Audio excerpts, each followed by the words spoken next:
Makanisa yamejaa wagonjwa siku za leo, wengi sana. Tuwe watu wa imani. Wagonjwa wengi ni wale wanaoitwa Wakristo, sio wapagani. Tatizo ni nini? Makanisa yenyewe yanazalisha wagonjwa kwa kuzuia uponyaji. Uponyaji haujapewa nafasi kubwa.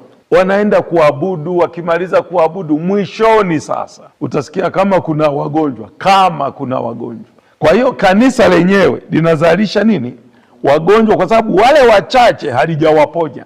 Wenye ushindi na matumaini ni wachache mno. Ana shida, mwili wake una udhaifu, ana shida, anadaiwa madeni yasiyolipika. Kwa hiyo kanisa halitatui, lakini mpango wa Mungu ni kanisa litatue shida za watu. Yesu alizunguka huko na huko akiponya, akitatua shida za watu. Mahali pengine wanasema hairuhusiwi kuponya ibadani. Mwanzilishi wa imani yetu ni Bwana Yesu. Aliponya madhabahuni, aliponya hekaluni, aliponya kwenye masinagogi, aliponya katikati ya ibada, aliponya majumbani, alienda vijijini, alienda mjini. Leo kuna watumishi wanasema hadhi yao hawezi kufika kijijini. Watu wanateseka. Kwa nini? Waganga wa kienyeji ni wengi kuliko wachungaji, kwa sababu wanaaminika, watu wanawategemea.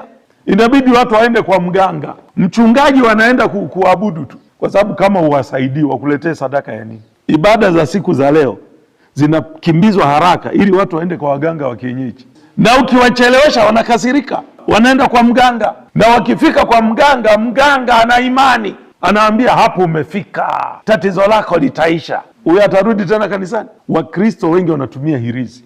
Ndio maana Mungu analeta uamsho wa uponyaji.